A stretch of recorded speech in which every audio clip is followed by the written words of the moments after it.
really nice to be here. Thank you so much for the warm welcome. I first met Congresswoman DeGette a long time ago when I was at NARAL Pro-Choice Colorado as a staffer, a young staffer. So I'm grateful for her leadership and the Pro-Choice Caucus, which I guess she said is now called the Reproductive Freedom Caucus, which makes sense. But she's been doing a lot of good work for a lot of years, so it's nice to be here with her. My name's Jessie Danielson. I serve in the state Senate. Can you hear me okay? Is this better? Okay, thank you. I live in Jefferson County with my husband and my two little kids. I got a 4-year-old boy and an 8-year-old girl. I'm just going to tell you a little bit about myself because for, I would say, many of you, you probably never heard of me or you've seen my record and such, but we haven't had a chance to visit like this. So I actually grew up on a farm in northeastern Weld County. On my dad's side, he and his brothers and his cousins farm and raise livestock. So I'm the 4th generation of my family to grow up and work on that farm.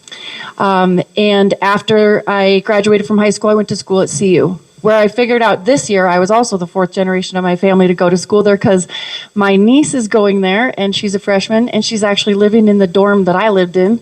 And so she's the 5th. That's where I first started getting involved in politics. And it was because of someone named Marilyn Musgrave. Does anybody remember Marilyn Musgrave? Pardon me? Well, so for me, as a young person who had just kind of learned about these movements that came before me, I was still studying in school, and I found the pro-choice movement and figured out what was happening at the state capitol. And it was from Republicans like her working every single little which way to pick away at Roe versus Wade. That was also an election year where we had 2 anti-choice ballot measures. So again, what I was doing on my campus was registering young voters, getting out the vote, talking to voters, persuading, lots of phone calls, lots of door knocks, and that's how I got started. It was a way for someone to actually volunteer in a political place that I felt actually made a real difference. I was really grateful for the opportunity. And then they actually wanted to pay me to do it when I graduated, which was kind of outstanding. I'd have a couple extra jobs to pay the rent, but it was really important to me, and that's how I got started in all this work. By the end of my tenure with NARAL Pro-Choice Colorado, which I know now is called Cobalt, you all know them too, I was their political director, so I was doing all of the politics at the state capitol and then running all of their electoral work. So big statewide efforts to get people in office who would protect reproductive health care. In 2006, America Votes came to Colorado. And that was the first time that we had an organized, staffed, really formal coalition of progressive organizations. Yes, NARAL and Planned Parenthood were there, but also the environmental groups, labor, healthcare groups, voting rights organizations, because we were working elections in a more intelligent way, in a collaborative way where we could pick off the electorate and work together to get these people elected, since all those groups are typically backing the same candidates. But it was then that it became very clear that my role also needed to include voting rights and expanding access to the ballot, because that's the year that Denver, as many of you probably remember, went to vote centers and vote by mail. And so at America Votes, we had someone, and that was my job, was to work with the Denver Election Commission and bring that community voice into the planning. How are we going to shift the entire city and county of Denver from voting in precinct at your local fire station or wherever you had been voting for your whole life to the botanical gardens or wherever the new vote center was going to be? It's a really big deal, and we did that, and it was a successful election. Some lines. Do you remember that night? It was a long night. So lots of work to do after that. And that's really where I had, I got a lot of experience on election law. In 2013, when I was the state director for America Votes, that's when we passed the Voter Modernization Act, which is the bill that gave us vote centers and vote by mail and same-day registration for the entire state, which was now you all know, is held up as the gold standard of election law. As the Congresswoman said, on a scale of 1 to 10, it's an 11. And that was what I did for a long time. So that required that, yes, I work with our progressive coalition, but also the County Clerks Association, elections administrators all across the state, and the product that we passed in 2013 established the system that we, as Coloradans, love today. I ran for the state House of Representatives in 2014 at the urging of the coalition, because they knew that they had a real progressive champion that had already proven herself in terms of the values we all share, but also on election law. So I won my primary in 2014, went into the state house, where I continued to lead on election law. So that's in 2019 when I entered the Senate. That's when I passed the automatic voter registration law, and then continued on things like voting rights for people with disabilities, the annual cleanup bill, and work with the county clerks, kind of always updating and improving the system that we all love, and much more. And I wanted to talk about also just a few other kinds of policies that I've done, because it's important right now that we have proven leaders in these statewide offices that have a track record of progressive policies and actually taking action for the communities that you care about.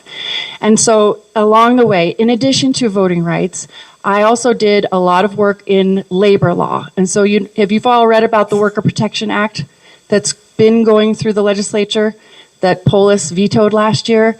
So that's one of mine. But in terms of workers' rights and the labor movement, everything from prevailing wage to raising teacher pay to rights for direct care workers.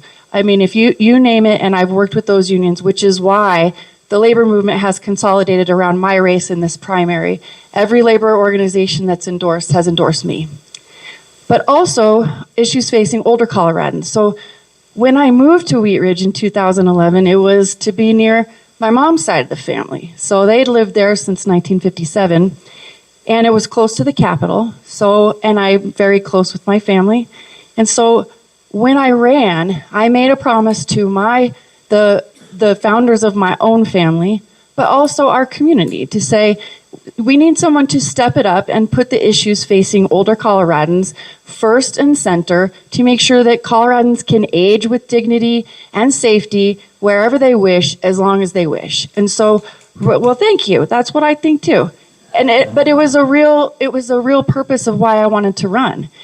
I grew up on a farm in northeastern Colorado, where when my great-grandfather was getting older, there was no nursing home. It was all of us. We took shifts. We had a nurse help us. But I thought that it was the experience of most Coloradans that when the family members in their family age, that they were taken care of by their loved ones. It's just not possible for most people. And so I know that sounds naive, but it's that kind of care that everyone does deserve. And whether or not it's provided by your immediate or your extended family, it doesn't matter. The older people in my community, everyone that I know, everyone who lives here deserves that kind of care and treatment and those services. So to that end, I did a lot of work on elder abuse, both physically and financially, even workforce development. So we did some really innovative policies during my time in this House and Senate to encourage if older people need to either re-enter or move around the workforce, it's pretty difficult. And so one of the things I did was remove age identifiers from resumes, things like that, small steps to leveling the playing field for older Coloradans in the workforce. And even now, continuing that work that I started back in 2015, I'm doing a follow-up measure this year that will prevent bankers and credit union workers from allowing fraudulent transactions to go forward. So I will be giving them the power to stop those fraudulent transactions without liability. So hopefully it will protect many more older Coloradans from getting sucked into those scams, because we all know that they prey on older people. So even till this day, because that bill is mine this year, probably up in committee next year, from the time I got in office until right now, the priorities of older Coloradans have been my priorities. And then a few others, the Equal Pay for Equal Work Act. So again, even though you all know that Congress took action on that years ago, women still earned 82 cents on the dollar to the same job men were doing. And if you're not a white woman, then it gets worse and worse and worse, according to whatever else. If you're not an able-bodied woman, if you're an older woman, etc. So we passed the Equal Pay for Equal Work Act. That was one of my policies. The Farm Worker Bill of Rights, providing basic human services for farm workers across the state. Marriage Equality Act. I passed that a couple of years to address the statutory changes that needed to reflect the values of Colorado, so we're no longer the hate state. Amendment 2, remember Amendment 2? So we've come a very, very long way. Lots of environmental protections. You probably all remember when we legalized rain barrels. Does anybody remember that? Okay, that was mine. I did that. Let's see, we can have a little bit of a lighter-hearted approach to a really heavy-duty question like water conservation. But I mention those things because in my primary, I'm the only one that has any experience taking any action on any of these progressive values that I've mentioned. And I have a consistent and reliable and proven record that is tracked for almost 12 years. It's very uncommon in the Capitol to be 100% on these issues that are so central to our party over the course of these many years. What Coloradans are telling me they need is someone in these statewide offices that they know what she's going to do because what she's done in the past. And so I'm the only one in this race with any kind of a track record, any kind of a record, because I've been doing this for a very long time. And I'll mention one more thing. So whether it was, another bill that I did was to regulate assisted living facilities from abuse and neglect, which was opposed by Governor Polis. And I bring that up because all of these policies that I mentioned, whether it was that measure or establishing the Office of Missing and Murdered Indigenous Relatives or the Farm Workers Bill of Rights or even the update to the Equal Pay Act, I've faced fierce opposition even from within our own party. And every single time I have stood up publicly, held them to account, and gotten these things accomplished. We need someone in this role in the Secretary of State's office who has a record of standing up to power, because right now, where do you think Donald Trump is focusing his laser vision on? It is on our voting systems precisely because they are so secure, safe, and inclusive. So we really need someone who is not new to this. The experience, the relationships that I've built across the state, when it comes to defending our election systems from the attacks are going to happen. It's not like they're going to become less frequent or less vicious. We've seen what he wants to do. Well, again, I'm the only one in this race with any kind of experience of standing up to that kind of power, but also the relationships that requires. So working with the Attorney General, no matter who comes out of any of these primaries, I already have really good working relationships with each of these individuals because we've all collaborated on the policies that I've passed over the years. It's just a requirement of the job if you do it right. And as a result of all these relationships and the work that we have accomplished over the years, in this primary, it's not just the 26, 27 labor unions that are with me now, but groups like the Alliance for Retired Americans. We just got the checkoff from the gun violence prevention groups, clearly backing, or I should say, giving their sign of approval to me, because again, I'm the only one that's ever worked on the issues in this race. But also, the Southern Ute Indian Tribe, they endorsed my candidacy. This is the first time that the Southern Ute as a council has ever endorsed any candidate in any race. And so when you're thinking through what kind of experience and what kind of trusted relationships it's going to require to protect your right to vote, think of that, where we have a group like the Southern Ute who said, we know Jessie, we trust her with our elections, we endorse her, and that's the first time they've ever done that, which meant a great deal to me, I'm sure you can imagine personally, but it reflects the relationships that we have and what's required of the next Secretary of State. And then, of course, joining them is Joe Neguse and Brittany Pedersen and Jason Crow right here, Robert Rodriguez, but also most of the Denver delegation in terms of the state legislators who are in our party, past leaders like Wellington Webb and Mark Udall, Maggie Fox. I could go on and on and on, but the point is it's statewide, it's every level of government, and it reflects the kind of support that this office is going to require on day one, and the kind of experience it requires to get the job done. The last piece I'll mention before I take questions is the county clerks around the state. So there again, I first established some of these relationships and that work really significantly in 2013 when I talked about that bill. But our ongoing work to continue to revisit, update, improve, expand, strengthen our democracy. The county clerks who are endorsing in this race, even though my opponent is a clerk, are endorsing me because they trust those elections. So they know that I helped build and write the system that governs the laws that they use to administer the elections at the county level. So, and not just in the metro area, but the Conejos County Clerk, the Boulder County Clerk, the former Pueblo County Clerk, the previous clerk in Jefferson County, the Chaffee County Clerk, very well-respected individuals in the elections administration world know me, trust me, and want me to hold this position. So again, I thank you for your time. I won't go on and on because I know you have questions, or perhaps you had a lot for the Congresswoman, so I welcome the questions. I just want to say I'm deeply grateful for your time tonight. You could have a lot of things that you could do, and I'm so thankful for you spending it with me.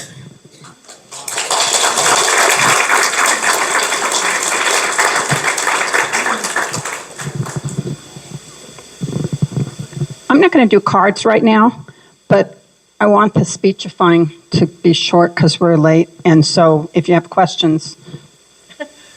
But not comments. One question here. What can we do to support you? What can we do to support you in your quest for this office?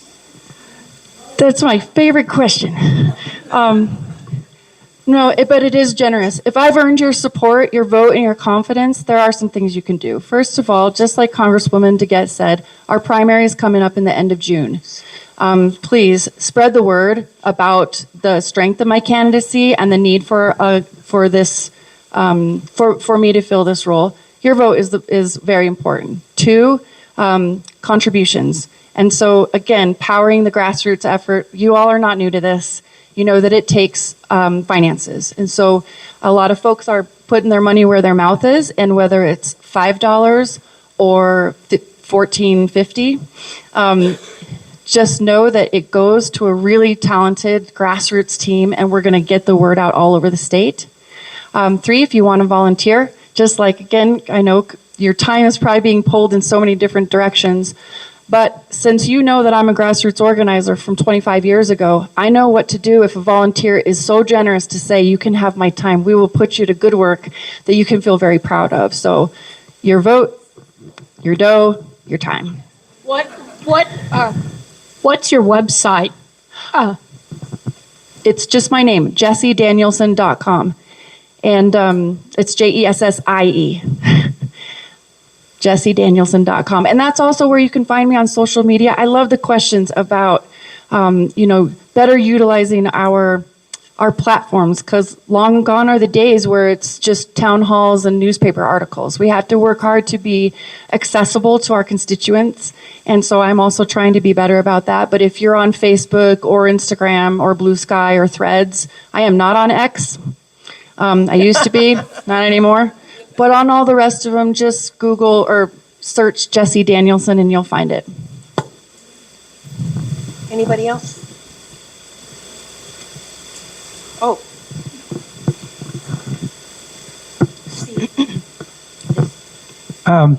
Your job is difficult in a couple of respects. It's hard not to come across as a partisan when we've got such crazy attacks coming from the Republicans.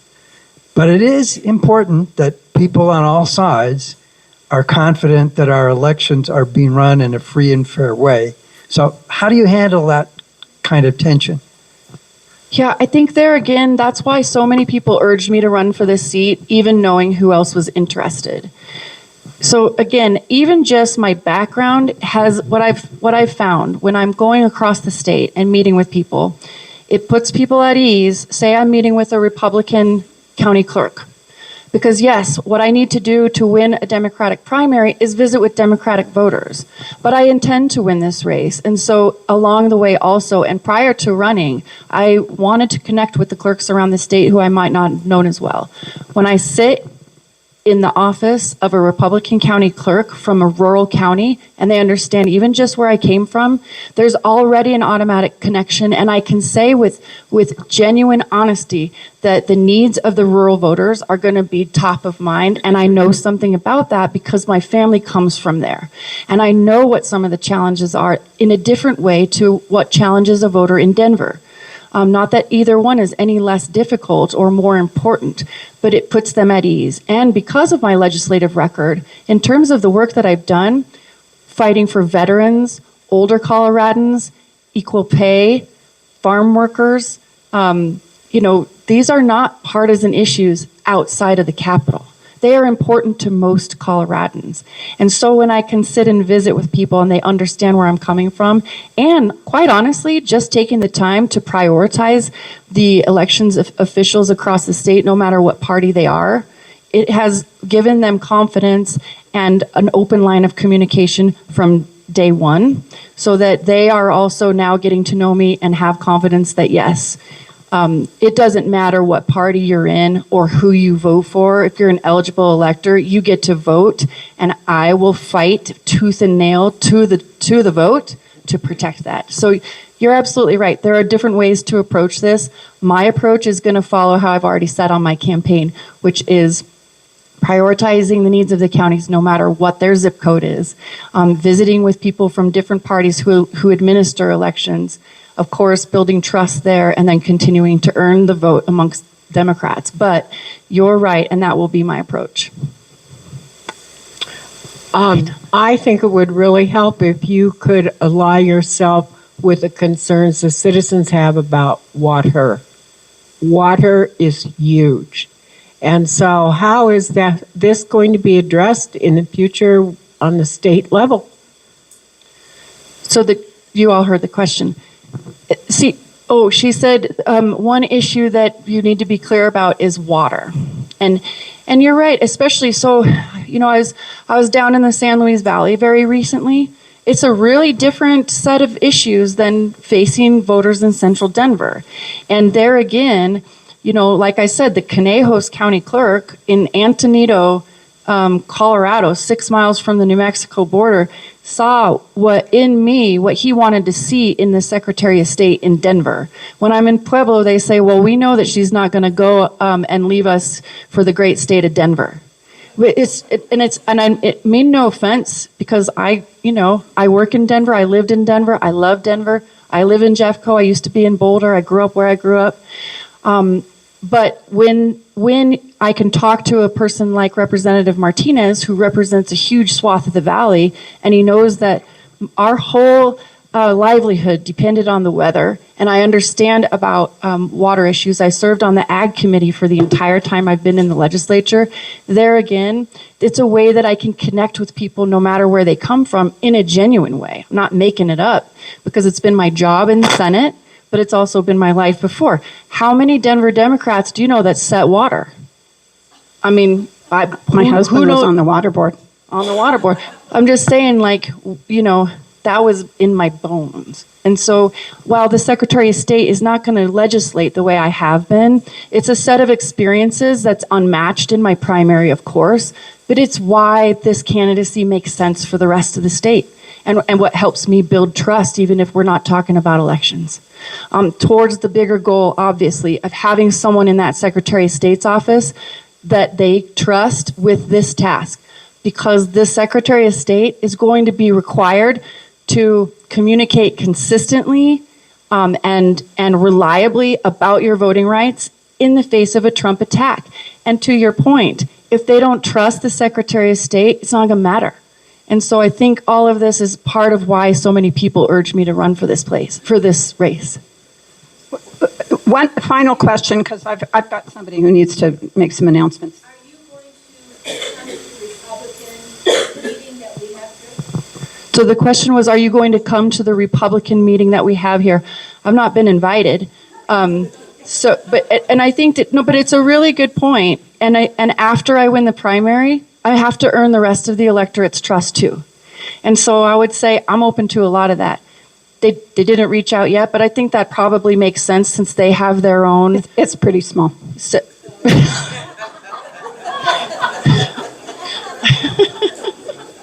No, seriously, Bonnie. What's the numbers? We have about 2,700 registered voters, and how many of them are unaffiliated leaning Democrats or Democrats? About 70%? I wasn't lying. We have numbers. Thank you thank so you, much thank you so for- much. Thank you. for taking the time, for wading through, because I didn't really know what to be honest with you, I didn't know who was going to be speaking first, and thank you for deferring to Diana. So Oh, it was really great. appreciate it. I really, honestly, that was great to hear the questions coming to the Congresswoman. So again, when I say I'm grateful for your time, I mean it, and I'll be back. So please, we've got literature. My email is on there. So it's very easy to reach me directly. I don't want you to, you're not going to get stuck in some interns inbox. If you want to talk to me, just give me a buzz. Okay, thanks everybody.